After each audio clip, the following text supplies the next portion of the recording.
Coming up, what an excellent day for bishops.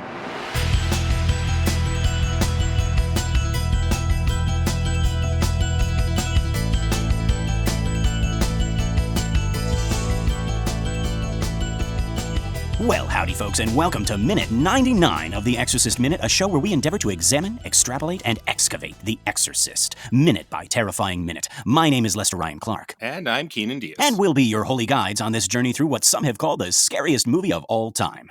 Okay, so our minute begins with Damien continuing up those steps at Georgetown University. And it ends with a close-up of a troubled bishop. Yes, troubled about something. Or someone. Or somewhere. But let's get back to the top of this minute. Just as Damien reaches the top of those stairs, you'll remember, folks, he had just witnessed the words, "help me," form on Reagan's stomach in the previous scene. And now he is heading to talk with Bishop Michael, played by Wallace Rooney. I think this is his most famous role here in The Exorcist. Yeah, he has dozens and dozens of credits, but this is the one, I think. He has literally a CVS receipt length IMDb. Yes. But he is convinced. He looks like a bishop. So I was like, oh, this might be one of those non-actors in here. Right. I thought that at first too. I was like, wait a minute, is this one of those like real priests? Is this a real bishop? Yeah. But yeah. So okay, well let's get to him. So we cut, and we are already in the office with them. Once again, shooting into a corner. We got the corner of the desk jutting out, sort of dividing our two characters in the shot. This is a nice, big, opulent office here. Like I can't help but reflect on the last time we were in a big office with a big desk. Remember, like back in the days of Dr. Klein. Remember that guy?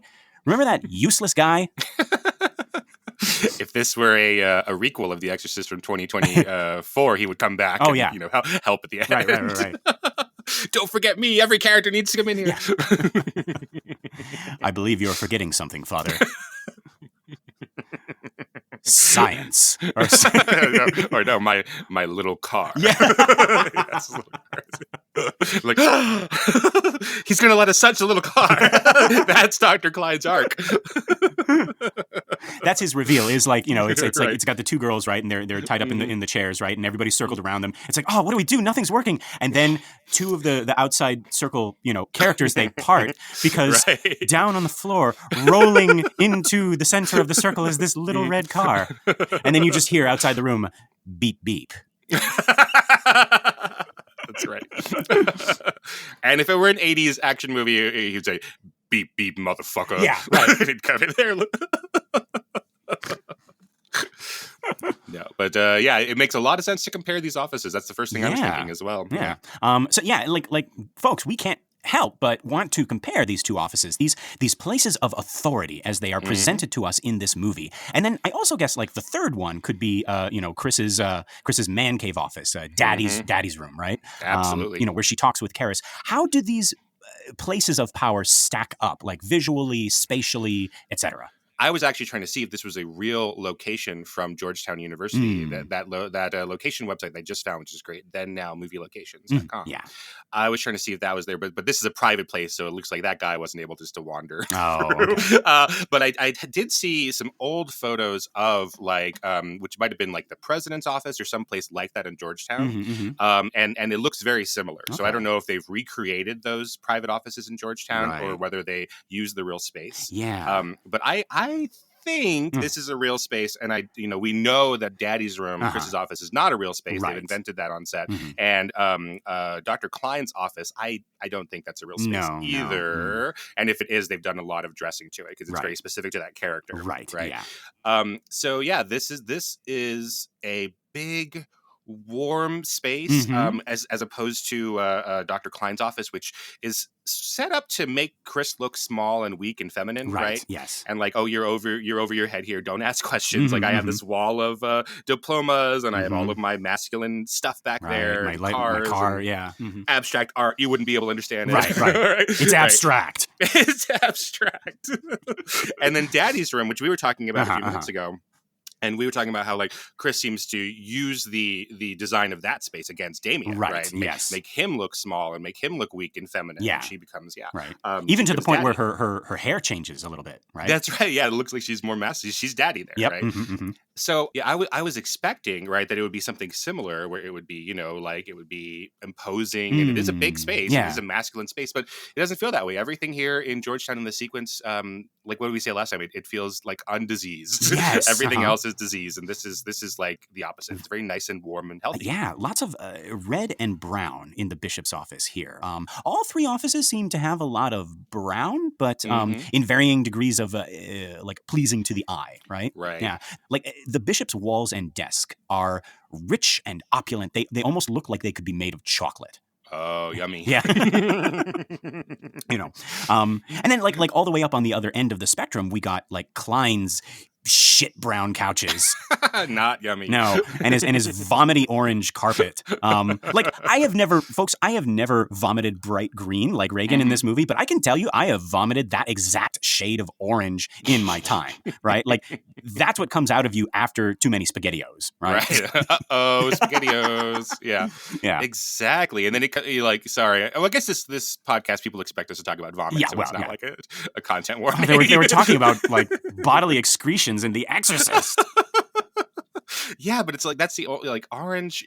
Nothing you eat is orange except for a carrot, and then for you to vomit out SpaghettiOs, like what's in these? I don't know. What makes them that color? That is the weird. Like, but I'm telling you right now, like folks, I was sick just a couple days ago. Well, Lester, like, aren't you like perpetually sick every time you're recording? Yes. Just when you have to record. Yes. Yeah. The gods, Zeus and Poseidon, who just like have it against me. Like they're just like no, you're gonna be fucked up for this recording. But yeah, lo and behold, the vomit of a couple of days ago was orange, and I don't even remember eating anything orange. I don't know how the orange gets into my system, but it sure leaves in a spectacular way. Maybe that's the problem.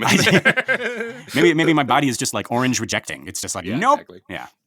But yeah, so the bishop's office looks like candy, right? Like chocolate. Yes. Yeah, these deep, rich reds and browns, and Klein's office looks like what happens if you eat too much candy. and then like Chris's, daddy's room is appropriately, I think, the color of scotch. Yummy scotch. I'm assuming I've never had scotch, but I have had chocolate. It's seen daddy's candy. That's what it's daddy's candy. But you're right. It's rich and chocolatey and warm, right? Because so one of the things we've been working on this movie is I've been trying to put the film in context in the 1970s, which is this cinema of paranoia and of this criticizing of institutions and that. It's not like every 70s movie has to have that, but when you look at the 70s as a genre, that happens a lot. Yeah. Again, Apocalypse Now, The Deer Hunter, Coming Home, Rocky to some extent, Network, just over and over and over again. And I was trying to figure out how The Exorcist is like that. And I think it is. We've discovered some of that. It's like about the health institutions. It's about the patriarchy. Yeah. But I was expecting that to happen here with the institution of the church, but it's not, right? Yeah. Instead, it's really warm and welcoming. And everything about this scene... the design of the scene should be making Damien feel at home. Yeah. And he's been warning us this whole time, right? Right, the whole time. The whole time. He's been warning us the whole time about, like, I can't go in there with my hat in my hand and they're going to listen to me. Like, you need real evidence, right? You don't get it, Chris. These are big bugs. They're not going to, they're really tough. What is it? They're bad hombres. They're bad hombres, right? Exactly. Like you want me to go in there with just half of, or even like, I think she would be like, go in there with the evidence we have, and then they might help us find more evidence. He's like, no, I can't have that conversation at all with them, right? This is the bishop. The bishop and the president of Georgetown. Like, this is insane, right? The bishop, the baker, the candlestick maker. It's right. They're all going to be there, and they're going to be judging me. Yeah. And instead, Damien's in this nice place, this nice warm place with this nice warm group of dudes. Yeah. Like, everyone downstairs is a bunch of men, but they don't feel like the patriarchy as we've seen, like, at Klein's office or Tanny's office. They're just like, oh, these are just nice people going about their business. Yeah, right? This is the most actually masculine office of the three. Because even in Dr. Klein's, office, you had, that cool nurse, and you had like everybody else. But like this is literally only dudes. Right, only dudes. But it feels the most welcoming and the least intimidating. Yeah, exactly. And Pauline Kael, who criticized The Exorcist a lot for being a recruiting commercial for the Catholic. She would say propaganda. It was propaganda for the Catholic Church. Like, here's where I could see what she's talking about. Like, this is the one place, the one institution in the world that's not corrupt and not bad, right? As opposed to like medicine, the patriarchy, the incompetent police. It would seem like that's the idea that we get, right? And even like the movie industry, right? The how they can't help and they're all phony, right? So looking at it from that angle, like, I mean, this is a movie where doctors are bad. Or incompetent, or uncaring, right? Yeah. Detectives are what do you think? Like? Well, we don't get. He's silly. He's weak. We don't get that. We're going to discover that he's a good detective, right? Yeah. But that's a little bit even more in the book, I would say. Right. Yeah, but like the good guys are the priests, right? The Catholic Church. Interesting. Absolutely. Yeah. But yeah, like the way that you describe it now, Keenan, like making us recall, like, Karras really did make us think like he was going to have to come in there with like, a classical monologue, a modern piece, a little dance number. Have some tap in his back pocket in case. Right, exactly. All right, give me a location. But no, it's not that at all. No, they seem to really welcome him and want him to. I mean, this is a place where he works, and he doesn't. He's not as comfortable in the office as we are. Yeah. And okay, so speaking to that, okay, so getting back to this office, this Bishop's candy office, right? So like I said, we are in the corner behind the desk, almost like one of the Bishop's attendants. Like one of those guys who stands guard. Well, I guess they would just be called guards, wouldn't they, Mr. Keenan? Who are those people that stand guard and protect his body? Who would those be? I don't know.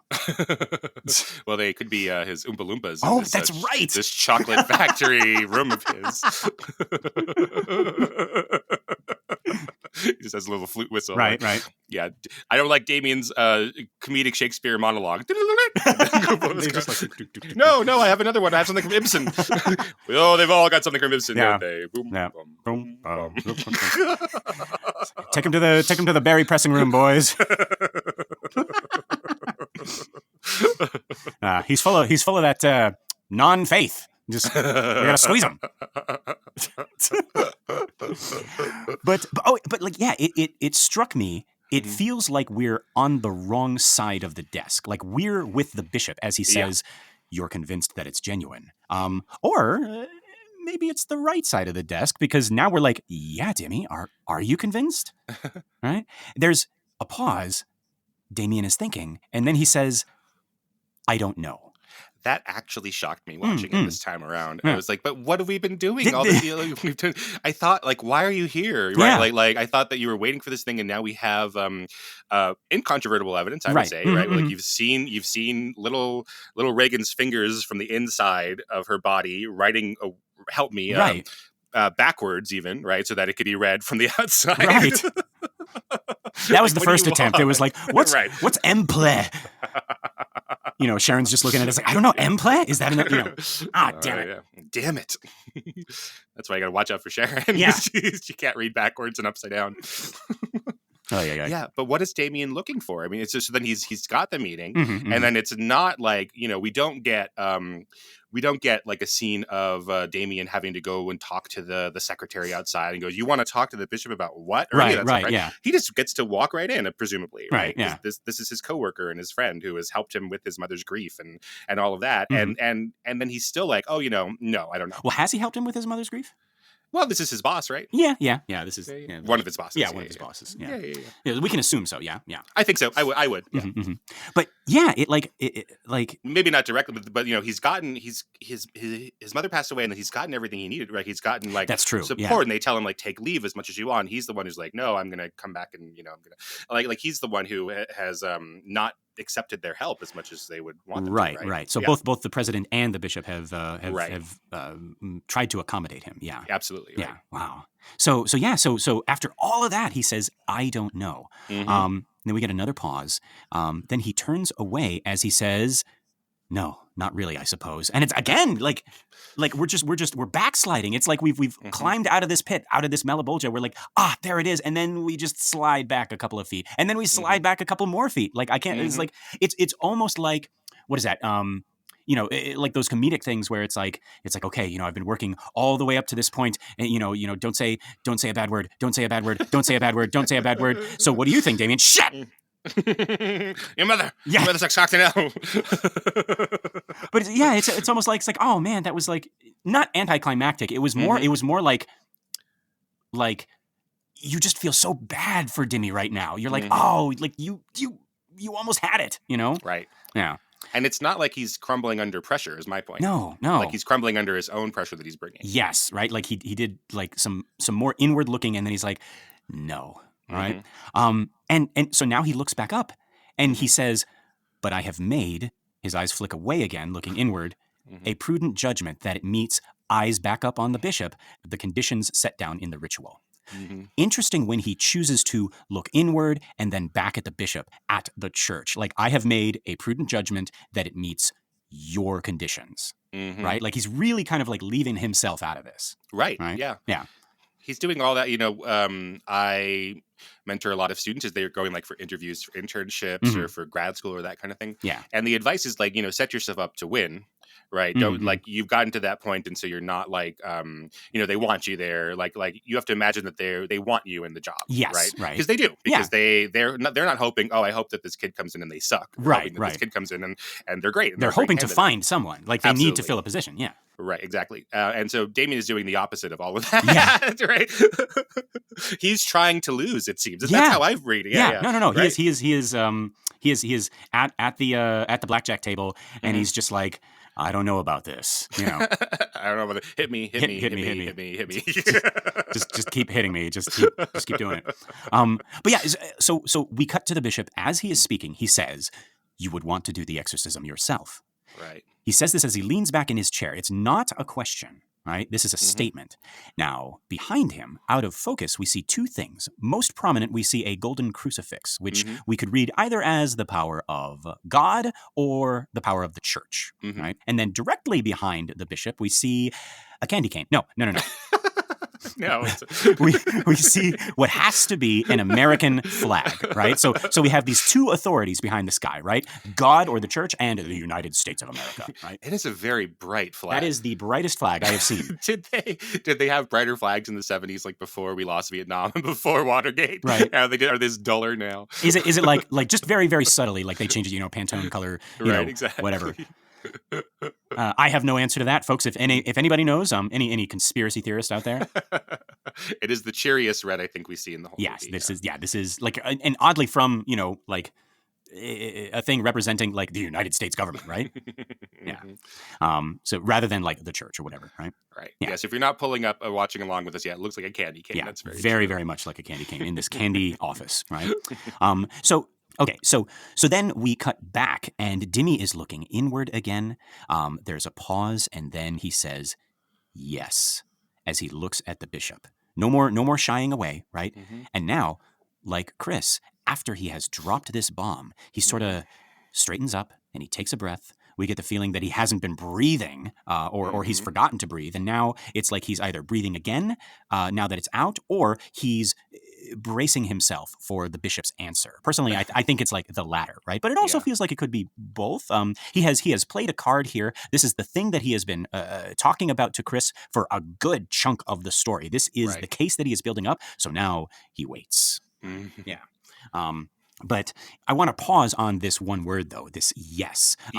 It's reminding me of a future minute where Karis again speaks a one-syllable word that like clears all the fog, and like we see like just a clear shot to Karis's core, like the person that he is, right? And we see it when he says yes. Yes, Damien wants to do this exorcism, right? He may or may not believe what is going on, but his character, like I compared him again to Marcus Zuzak in the Book Thief, right? The character who had the quality of not leaving, right? Whether this is a sick girl, whether this is a devil, he is not leaving, right? He is determined. This is who Karis is, right? And we can even compare it to, the beginning of the movie Karis, who, didn't help Vinnie Russell, right? I feel like Karis has gone on a journey, has gone on an arc, and this Karis right now in the Bishop's Candy office will help Reagan, will not abandon her or Chris. Right? Well, it's interesting. I don't know if he's. I mean, so he says the question. The implied question is like, you want to do the exorcism? You would want to do this exorcism yourself, right? But he wouldn't. He's not really like the best person to do the exorcism, is he? No, right? He's a really terrible candidate. Because you want someone with faith. That's one of the requirements. So we're gonna, you need someone who is physically fit, who is mentally fit, who is emotionally fit, and spiritually fit. Yeah, and really, Karis only has the physically fit part, right? Yeah, he's not. He's grieving. Yeah, which is he's distracted by the grief. Yeah, exactly. Which is separate from his lack of faith, which he's confessed to Tom Birmingham, right? And we talked about university. Exactly, yeah. And we talked about whether or not that could be like correlation or causation. But either way, it's two big hurdles, right? Right. Yeah. Yeah. So why would he want to do the exorcism? You're saying because he's committed and he. Yeah, I think so. No, you're absolutely right. I think his reasoning for wanting to do the exorcism, like deep down, is his character, is because of who he is, right? His determination to help these two ladies, right? To help Chris and to help Reagan. And the means to that end doesn't even matter to that part of Karis, right? He's going to help them. If they need an exorcism, then they're, he's going to do this exorcism, right? Because he's not going to abandon them, right? He's probably haunted by the thought of abandoning other people in his life, like his mother, like so he's not going to do that this time. But I think also there is another thing. And maybe this is the thing that he's aware of. I don't think he's aware of that bottom level. Of just like, just being a good person and wanting to help and not abandon these people. But he might be aware of the idea that by doing this exorcism, this will be his confirmation. This will be his chance to see God. Right. Like he's going through this crisis of faith. So this is a slightly more selfish reason, but this is like, well, there's only one way to find out. Like if I do this exorcism, I'm either going to cast out a devil or not. Right. And he can't tell the bishop that, like, hey, I want to be there because I'm not sure my mother is in heaven. I think I've condemned my mother to the void, and I want to see. I need to fix this for myself. Right. Like he's not going to tell the bishop that. No. And so I think so we got those two kind of like things wrestling in his mind, and if we go by only that, right, and then also by his crisis of faith, his distraction, amidst his grief, right, then no, you're absolutely right. Like he is kind of the worst person for this job, right? Exactly. But I wonder, Keenan, if they're pulling an ugly duckling situation on us. Well, yeah. It makes for the best story. Yes, right. Like this is this is Rudolph the Red-Nosed Reindeer, who is like the worst reindeer. Like you're never going to be part of Santa's team, right? But it turns out he's not only the best, but the only person who can actually do this. Right. His flaw of his nose is what's best for the situation. And I think we played with this a little bit before, like when we were talking about like Chris is maybe a little bit more familiar with Father Dyer, right? Right. And like, why didn't she just go get Dyer to do this thing, right? And you can imagine like let's imagine a scenario where Dyer is the exorcist, and his faith is. I feel like because Karis doubts, that leaves room for like he's a little bit more open, right? Whereas like Dyer has faith, and I wonder whether or not the devil for Dyer or Tom Birmingham or this bishop, right? I wonder whether or not like the devil for those guys is really just kind of like this metaphorical curiosity, and it's like, oh, what thinking man doesn't have doubts, Damien, right? Yeah, we're gonna go and do this exorcism, but like we're not, we all know that the devil is like a personification of all our human suffering and something like that, right? Like I seriously wonder what Tom Birmingham, this bishop right here, Bishop Michael, and or Dyer think of the devil versus Karis, who doesn't know, and for that reason is like closer to Chris on the like the faith spectrum, where like she's open to possibilities, right? Like Chris is an atheist, but she is the one who sought out Karis for an exorcism that she doesn't even believe in God or the devil, but she wants an exorcism for her daughter, right? Right, because she's up against the ropes, right? Yeah. But that's the other thing, like story-wise, it's perfect, right? Like the worst person to be the hero is the one who's going to be the hero. So like in Rocky, he doesn't have confidence. And that Rocky doesn't have any confidence in himself. He's a loser, he's a bum. And then when he fights Apollo Creed, he's going to be like, that's Apollo Creed's problem is his pride and his confidence, right? So Rocky's the best person for that. Yeah. That nerf herder, what's his name? Luke Skywalker. No, Han Solo. Han Solo is the nerf herder. Oh, goodness. Herding those nerfs. Herding those nerfs. No, but Luke Skywalker is really a nerf. He's a moisture farmer, right? Right. Yeah. Right. And so like his hick background, right? Yes. Where he can shoot a womp. What is it? A womp rat at something paces. Don't come at us, Star Wars people. I tried to save us.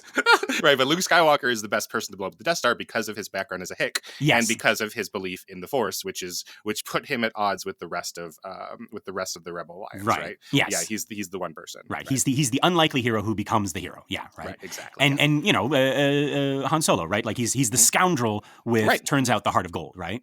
Yeah. Yeah. Right. And he's pretty scruffy looking also. Or if, in Titanic, right, Rose is the best hero, the best protagonist for that story because she is so removed from the lower classes, right? Yes. She knows that something is wrong with the upper class, but is accepting of it, right? And so she likes getting the heart of the ocean, right? She likes living up there, and she just feels like something's wrong, and she's never been able to place that, right? Yeah. And so that she's able to make this connection with the lower class people, with Jack, when she is the exact wrong person for that. Exactly, yes. Right? And Belle in Beauty and the Beast, right? She's not conventionally beautiful. Yes, she is. Yes, she is. She's actually pretty conventionally beautiful. Conventionally beautiful. Yeah. Yes. Yeah. What's up with that? Anyway. I guess if you read it that way, Belle is quite a snob. She looks down on those provincial people, and then she looks through that with the Beast, I suppose, right? My favorite, my absolute favorite, it was just a meme of her, wandering through the town, right? And, there goes the baker with his tray like always. And then like just a little, thought bubble, up above the baker. And he's like, well, fuck you, Belle.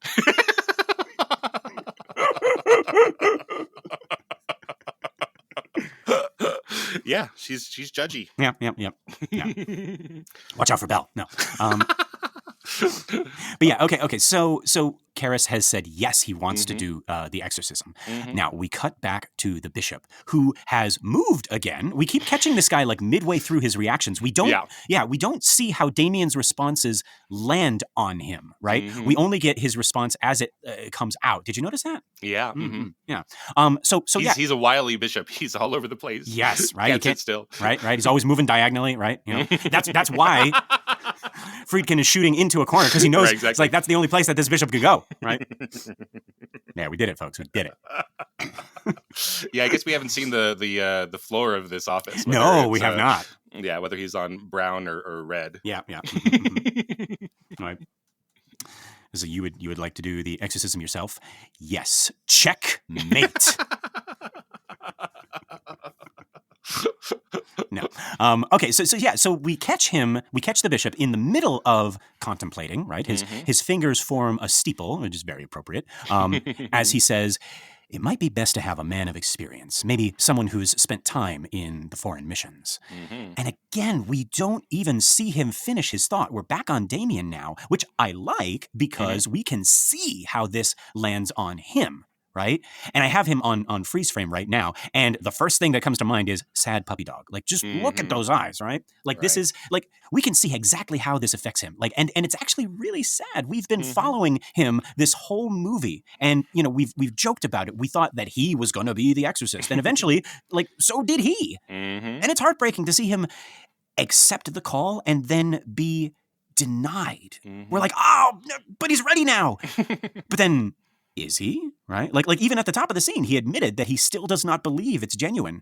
Maybe this isn't his moment yet. Keenan, like we have talked about Joseph Campbell. Sorry.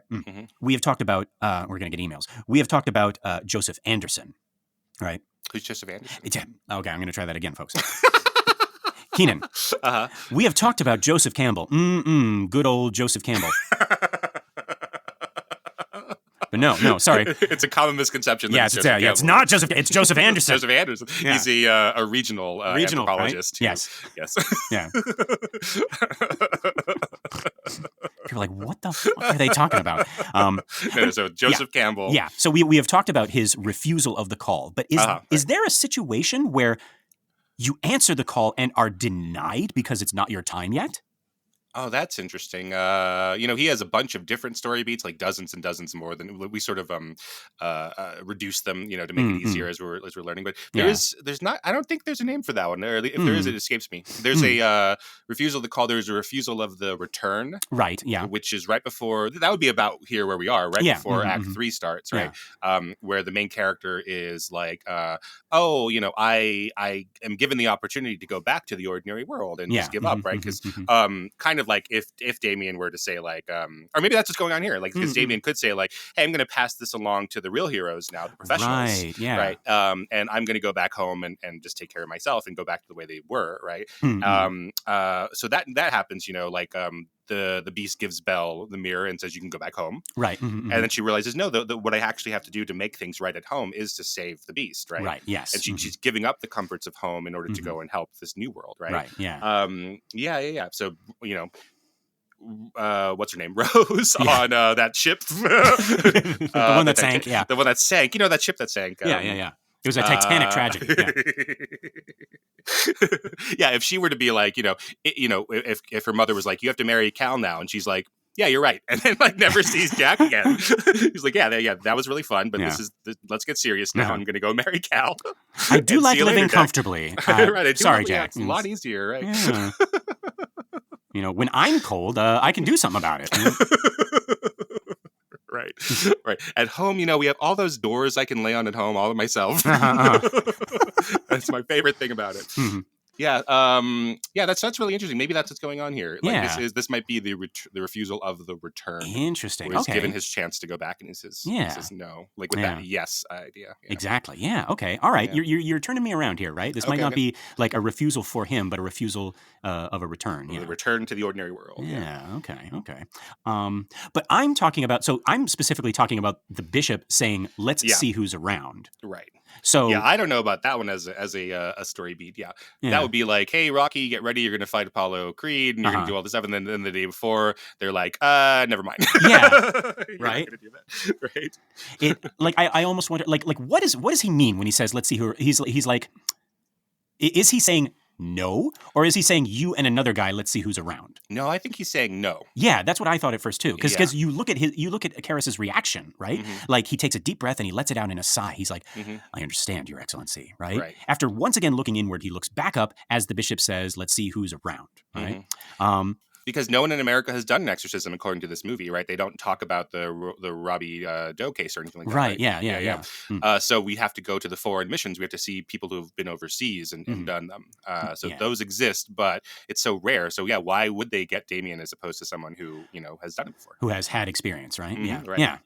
So we then cut, and I really like this shot too. We got the desk in the middle of the shot, separating our two characters. We got Dimmy on one side, and he is sort of slouched and penitent, right? Like hands clasped together between his knees. But he's also like on the edge of his seat. Like he's slouched in the seat, but then also barely using the chair at all, right? Yeah. He also, we're going to see in a second, he also, it turns out, has his coat in his hands. Oh, yes. Yeah, so it's like they've been talking for, whatever, half an hour maybe. Right? Yeah. Mm-hmm. But Damien has been acting the entire time like he's not welcome. Right? Like he is going to be like turned away. Yeah. Yeah. Exactly, right. So he hasn't put it. I'm sure the bishop's like, oh, put your coat down. Right. Relax here. And he's like, okay, this is my version of relax. Yes. Damien on the edge of this chair, right? Barely having both of his feet on the ground. Yeah, right. Again, with the puppy dog imagery, it's almost like those really sad kind of like things where you can tell that a dog has been abused, right? And like you just make like the slightest movement and they flinch because they're like afraid of being struck or something like that. Right. Like that's kind of the posture that he's adopting right here. Yeah. I was told in an acting class once that my natural inclination is to make myself look small. And it's accurate, but still, when someone tells you something about yourself accurately, you go, no. Yeah, no, that's Well, so it's you. Yeah. Yeah, so they tried to work with me on taking up space like I'm allowed to. Because, sometimes you play a character who doesn't have the same inclinations as you, right? Right, so yeah. Do you just want to never play a high status character, Keenan? Is that what you want? And so he's totally low status. Like he's trying to like shrink, like even though it's a meeting that he's called for. Right. He's like, please don't look at me. Please don't acknowledge my existence. Oh man. Oh, poor Dimmy. I won't use much of your chair. I'll just use this corner. Yeah, right. Like he's not even allowed to sit in the chair. Like he's it's like just this little tiny bit for my like the corner of my butt. Yeah. And I apologize for having a butt. I'm disgusting. It's just horrible thing. Right. And then on the other side of the desk, we got the bishop. He's using all of that chair. I could show him some ways to use that chair. Hey! What's your fence back home gonna say? And I'm not saying like the bishop is like is big, folks. I'm just saying he's comfortable. He has made himself comfortable on this chair, right? And now he's about to get up, but he starts out like leaning back in this comfy chair, right? Right. And then, so like on the desk, we got a couple of things, right? Firstly, a couple of phones. Did you notice this guy's got two phones? No, but you're right. He's got two phones. He's got a black phone and a white phone. Like, what are those for? One of them is probably for church business, and the other one is to call the Oompa Loompas in. Yeah, there you go, right? Exactly, right? I was going to say one's a direct line to the Pope, but I like the Oompa Loompas better, right? Pope, who is it? Pope John? Oh, shoot. It's Pope. Get on the line. Yeah. Oh, God. Hang on. Oh, no, it's Pope Paul at this point. Oh, Pope Paul. Okay, good. Yeah, because then Pope John Paul took the previous two popes' names, John and Paul. Right. Yes, that's right. Pope Paul VI? Yeah. It's me, Mikey. Papa C6? Papa C6. It's Mikey B. Mikey Bishop. It's Mikey Bishop. I told you never to call me unless it was important. Wait a minute. Is it time? Yeah. Vatican III. Is it time? Do I get to eat that wall in your office yet? Come on in. And just like the Kool-Aid man, he's just Yes. Oh yeah, hey, God. I don't know. I was trying to make it religious. I don't know. Oh God, yeah. Oh God, yeah. Yeah, he does eat, but he lives in the the land of chocolate, like yes, like Homer Simpson. You know that one where he's talking to the Germans, yeah. Yeah. We come from the land of chocolate. Yeah. And he starts to have these. He has this dream of the land of chocolate, and he's dancing with the chocolate bunnies, and he can eat the mailbox or whatever. Like, Mr. Simpson. Oh, I'm sorry. We were talking about chocolate? That was 10 minutes ago. so in this world, that's just Pope Paul all the time. Like, sir, we were talking about the crisis of faith in the Sahel. Right. It's like, I'm sorry, we were talking about chocolate, I thought. Yes.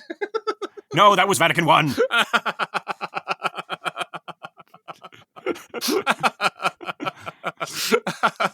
Oh boy! He's always trying to book conferences in Washington D.C. and they're like, "Sure thing, yes, Holy Father, absolutely." Wait a minute.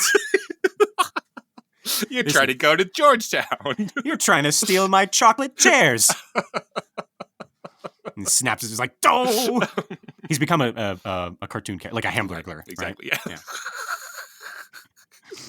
We get like black and white, Charlie Chaplin-esque, sped up footage of, like the bishop walks out of his office, right, and past a broom closet, and then out pops the Pope, right, with like a little burglar mask, Right, exactly. Because you got to do that, right? Otherwise, they'd recognize him. Right, yeah. He still has the hat, but yeah. And he gets in there, but the bishop's booby-trapped his chocolate office, right? And he comes, it's like it's after lunch, time passes, and he he's like, oh, what a day, what a lunch. And he opens the door, and the bishop's just like, he's hanging upside down. He's been caught in the trap, right? And it's like, Papa C6. But he somehow managed to get like a coffee table leg over there. So he's like, I don't blame him. No. All right, let's get out of here. All right. We pissed off He's got two phones. Yeah, it's not that big of a deal. That's what this is. That's what this was about. But yeah, so two phones, right? And I mean, I guess, the boring explanation is one of them is, an internal line, and one of them, for employees and officials and whatnot, right? Yeah. So just down line to get an outside line, 70s. Come on. Yeah, right. When did they invent that? Oh God, you're gonna make me Google more stuff. When did they invent dialing 9 to get out? Oh, it was new technology. All right. Okay, all right. It was from 1968, so they hadn't installed that yet in Georgetown. Probably we solve the mysteries you care about here on the Exorcist Minute. There you go. Right. But, okay, so I also like the visual here. We got the black phone on Dimmy's side, and, he's very much this dark priest, both literally and figuratively. Sorry, both literally and literally, because literally means figuratively now. You can't change it.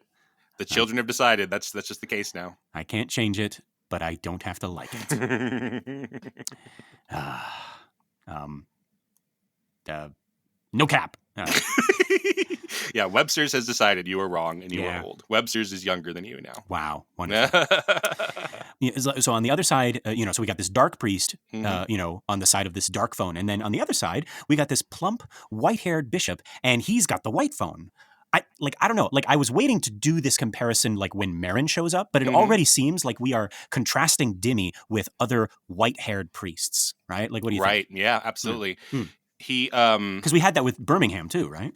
Oh yeah, everybody but Dyer and him. So the Dyer and him are the cool young priests, and Damien's not even that cool. He thinks he thinks these old priests are much cooler than himself. Yeah. But yeah, we also got what looks to be a statue of a man on horseback on Dimmy's side. Yeah. I couldn't find out who this was. Maybe St. Ignatius Loyola again. He seems pretty prominent at the university, but it got me thinking about knights in shining armor and knights in training, right? But it looks like instead of holding a sword, it looks like he's got a lantern or a torch rather. Oh, okay. So it's knowledge. Right, lighting the way. Right? Yes, exactly. Yeah. But yeah, and then we have that bust of Mary on the bishop's side, which again could be seen as the power and authority of the church, right? Or it's why not say this is representing Mary, right? Mothers, something like that. Right? Oh, yeah. Yeah, right. And then also on the desk, we got what looks like a tin of Christmas cookies. But of course, folks, we all know that's not what that is, right? They open that up and you're going to see thimbles and spools and thread because that's Grandma's sewing kit. Of course. Yes. Keenan, this has just recently become a meme, I think, right? It seems like for everyone, universally, those metal cookie tins are associated with opening them up and finding sewing stuff inside, right? Oh yeah, your grandma keeping, because it's such a good container, right? Right, yeah. To the point where I saw a meme the other day where it was just an open tin with the cookies still in it, and the caption was "Who put these fucking cookies in the sewing kit?" So I guess that's everybody sees those little metal tins of cookies and they think sewing kit, right? It's got to be. Yeah.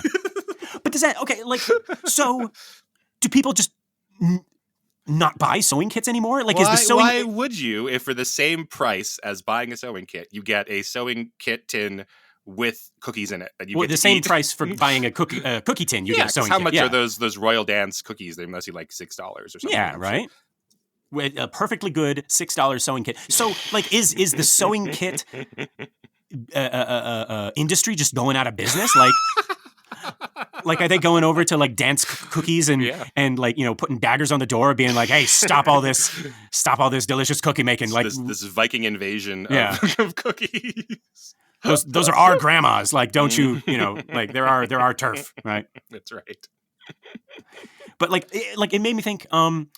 Those guys who they play I think it's the trombone, and they have the bottom the bottom part of the plunger, right? Right. To make those sounds wow, wow, is that just a plunger piece, or does somebody now make nobody after that became popular?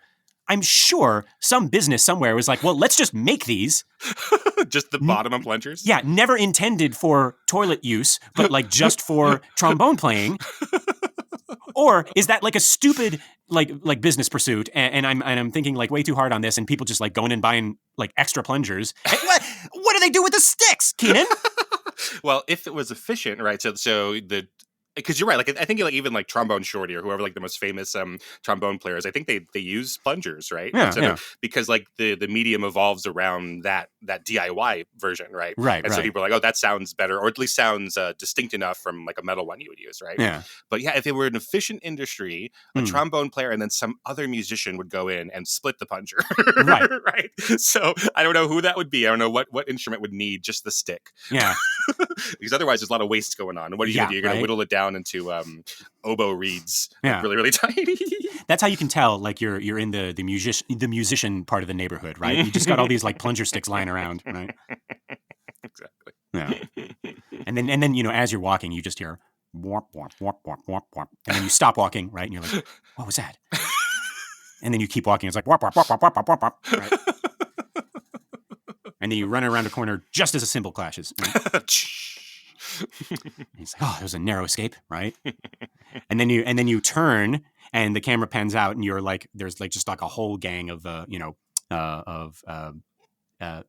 band students. Is that who bullied you in high school? Or you? No. All right, we're getting too deep. Let's go back to the movie.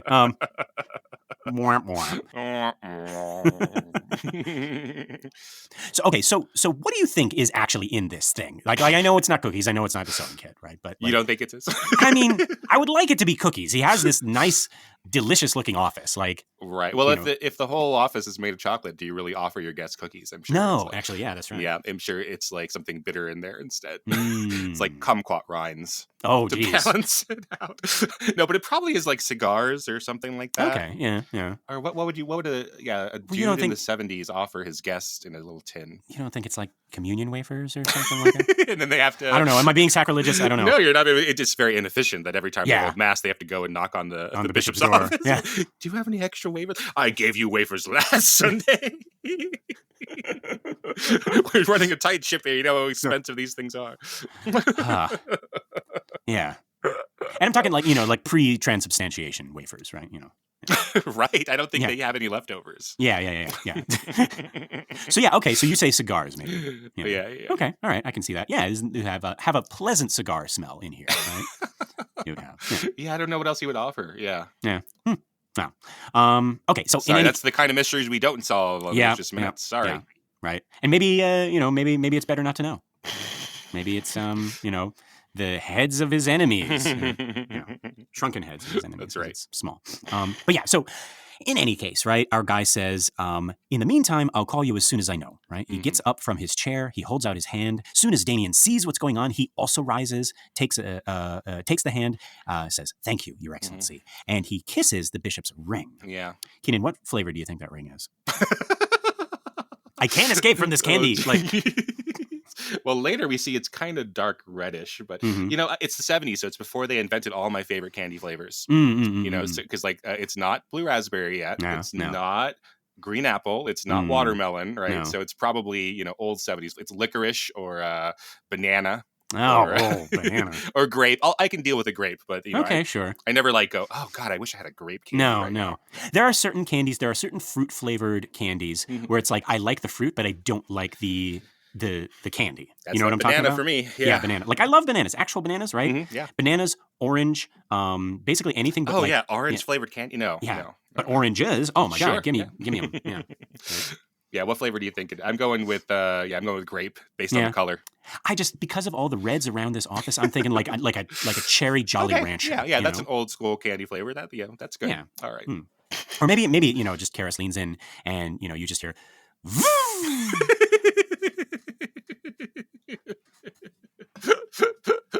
Yeah. It looks like just drink more Ovaltine. What? That's been my problem the whole time. Not a crisis of faith. I'm just not getting my Ovaltine in. Yeah. Thanks, little orphan Annie decoder ring. Yeah, right. Okay, so actually, just a little history on the Catholic tradition of the kissing of the ring. The practice of kissing a person's ring can be traced back to ancient Rome, where powerful individuals often wore signet rings.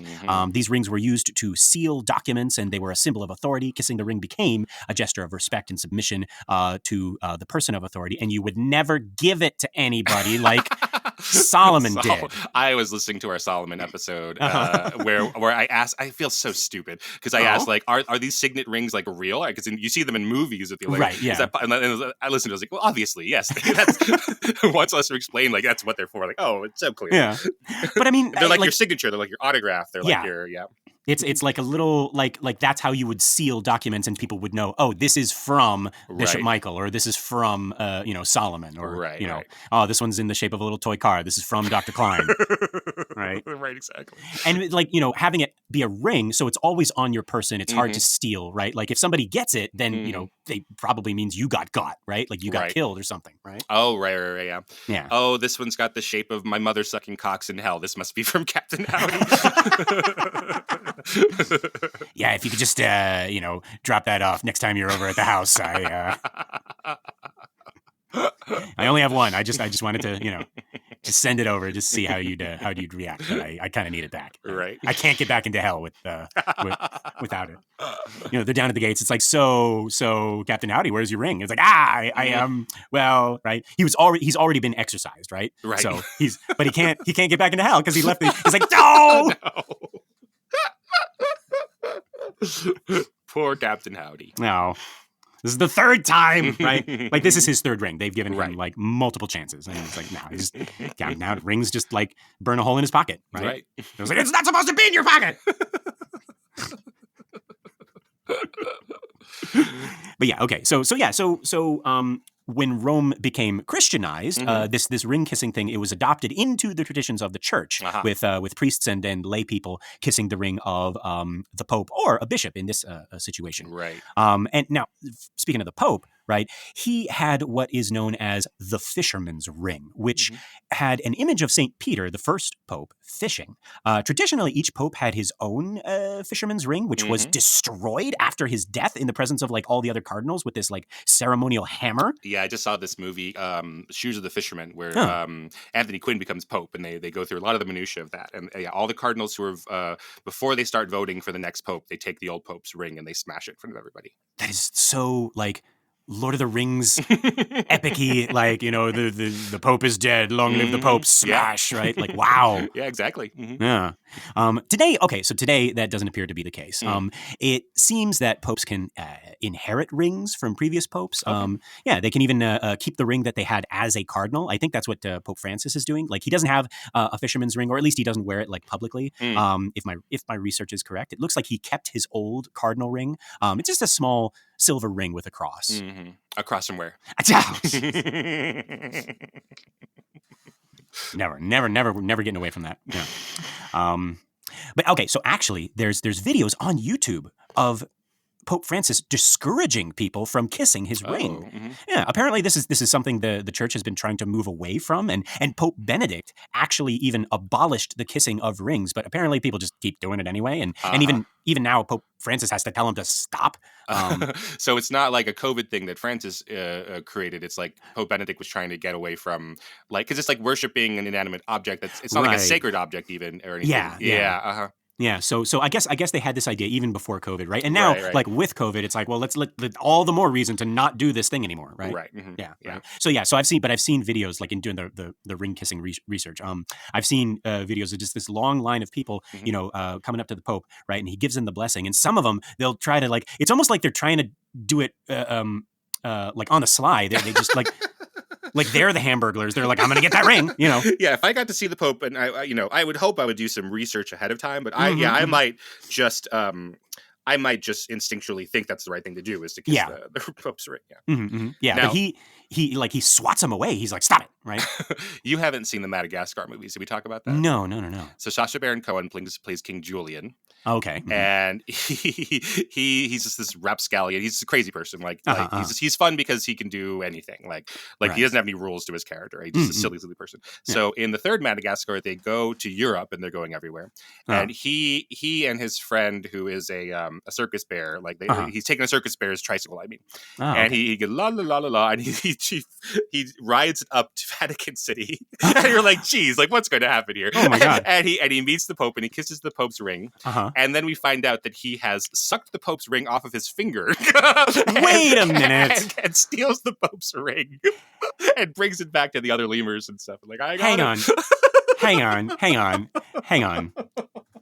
We have just finished doing Dante's Inferno, History of the Devil, right? Yeah. The final part of Dante's Inferno. And I remember very, very clearly we talked about King Henry and his son, King Henry, and then talked about Prince John and King Richard Lionheart. And I believe in that documentary that I saw where, they were actual lions. That's right. There was a scene where the crafty fox and a bear stole someone's ring in that exact way. Well, that might be true, but he was not the Pope. Okay, that's true. Whenever this movie was, 2014 or something. It's a documentary. That's right. Right. Wow. Okay. Just people just be stealing ring jewels, I guess. Dang. That's right. Maybe that's why it's like all these popes we're losing all the good stuff. Yeah.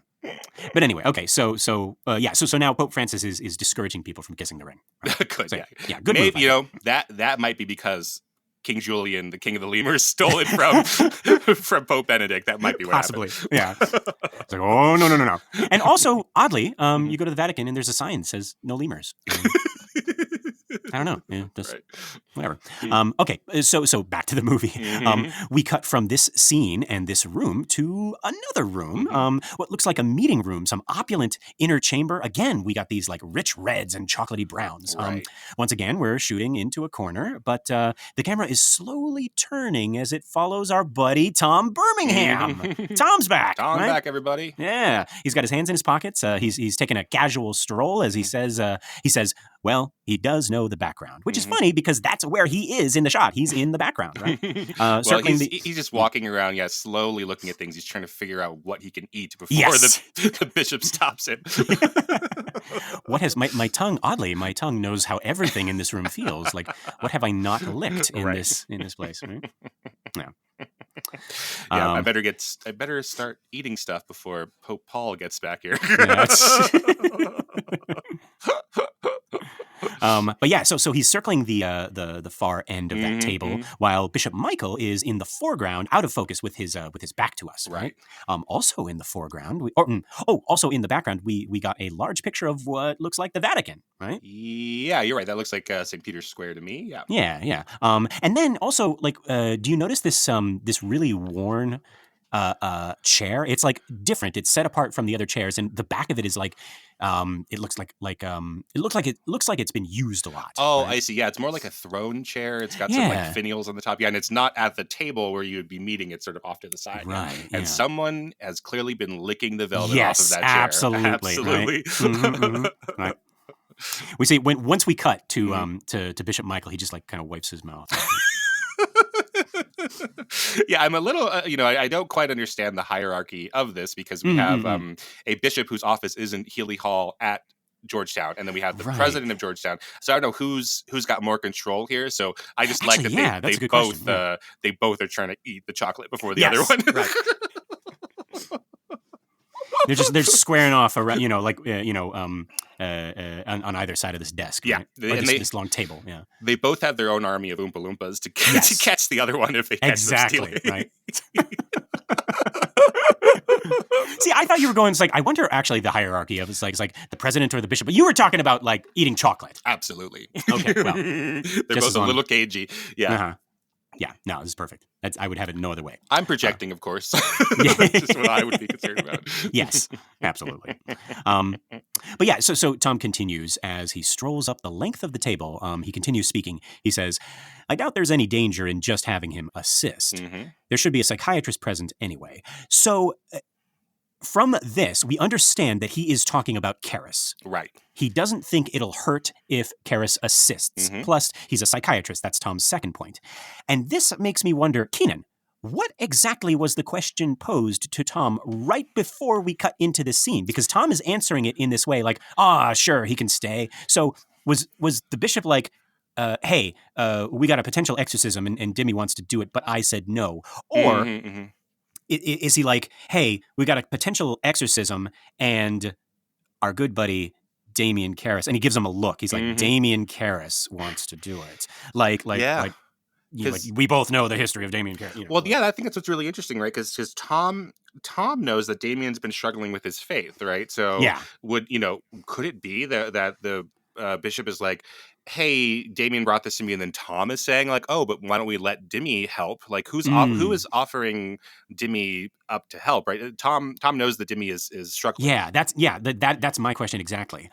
Is the bishop saying, hey, I think we should get Dimmy to help? He really wants to. He's been on this case, like he's had a history with this family now. And then so Tom's answer is like, yeah, you're right. He does know the background, right? Oh yeah, and he's a psychiatrist. Yeah, it wouldn't hurt, right? Right. Or is it the other way? Yeah. Exactly. Right. Yeah. I guess we can't possibly know because there's no, even in the book, I don't think it goes into detail about like who posed this question. Right? But even so, right? Like Damien is like, hey, Chris, these guys, these are real ball busters, right? Like we have to go there with the full case. They're not going to want us to fool around, right? This is a big, scary institution that that we're up against. And then we get there, and not only are they nice and warm, and the place isn't diseased, it's right. chocolatey, yeah, right? It's Willy Wonka's Georgetown University, Willy Wonka's Catholic Church, But then also, when he's not in the room, one or both of them are like, you know what, Damien can't be the exorcist, but he should still be allowed to be on the case.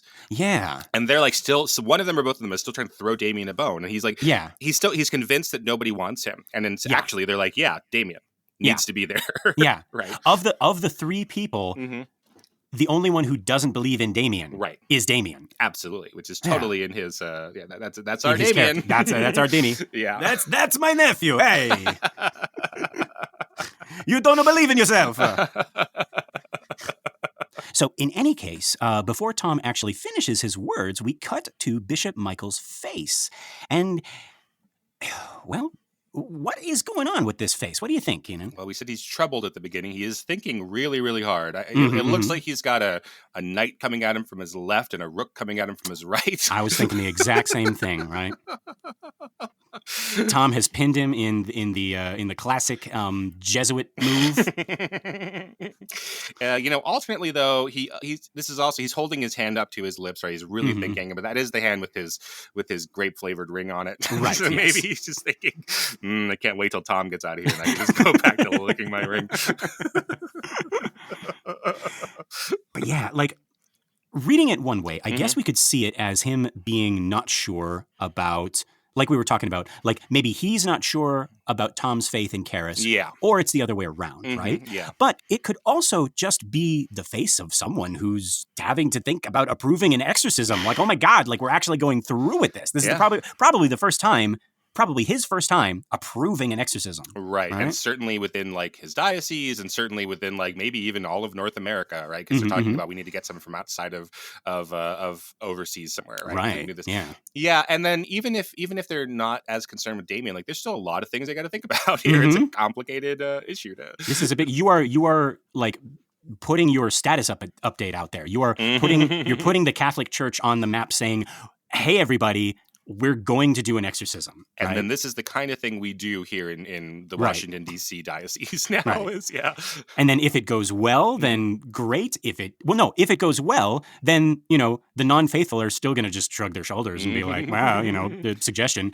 And if it doesn't go well, then that's going to be like a big, so I can see like, all of that, happening, behind his eyes right now. It's a lot to think about. And they are trusting in Karras again. Like I don't mean to keep harping on this, but like because Karras seems to be working at a place like at his his position at Georgetown as a professor and within the church. So these are two people who are working together, the bishop and the president, right? And in theory, right, he's told Tom about his lack of faith, and then he's also lost his mother and been put on leave and stuff, and they've accommodated him. And so it feels like this is not like a shadowy cabal of men that we might think about or in other versions of the Catholic Church, because this is a positive portrayal, or even as far as like propaganda for the church, right? Like this isn't some cabal where they're like, we're making these decisions for Karras. They're like, these are people who have been working on his case, right? And they've been like thinking about like, oh, Damien wants to do this, but Damien had his issue with his mother, and they know about, and they care about him. Right. So not only is this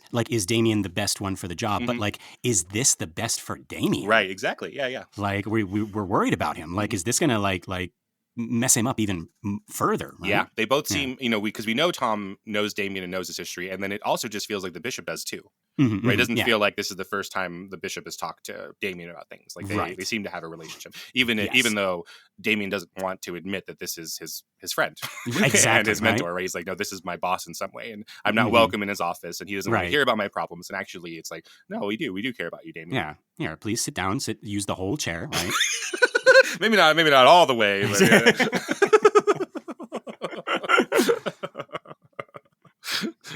we just pan over to you on the other chair, and it's like, lighten up, Father Karras. Fellas. In any case, it looks like our bishop is about to say something, but we'll have to wait until the next minute to find out what that is. For now, that is all of my notes. Keenan, is there anything else? No, I think we got it. All right, folks, this has been another excellent Exorcist Minute. I've been Lester Ryan Clark. You can reach me on all the socials as Lester Ryan Clark. I've been Keenan Diaz. You can find me on Instagram and Letterboxd as Howdy Keenan. Yes, we got our listener group, Compelling Conversations. Go check that out and request to join, and we'll let you in here with us. Thank you so much to everyone who has shared the show by word of mouth or on social media, and a big thank you to everyone who has given us a 5-star ratings on iTunes or Spotify, wherever you listen to our show. We really appreciate it. It's going to help our little podcast grow and find more cool people like you. Okay, Keenan, are you thinking what I'm thinking? I think I am, Lester. All right. Folks, until next time, the power of Willy Wonka compels you.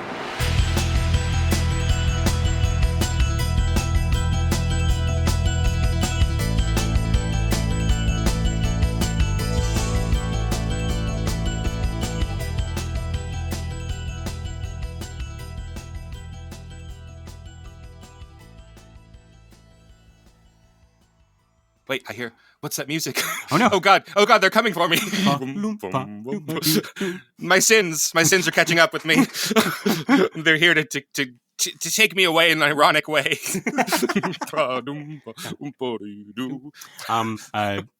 Oompa loompa doopity. D'other sucks cocks in hell.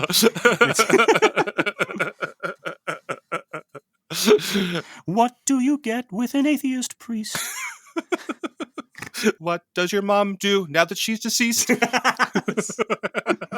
We're both going to hell. We're both going to chocolatey Oompa Loompa hell. Rich chocolatey. Yes.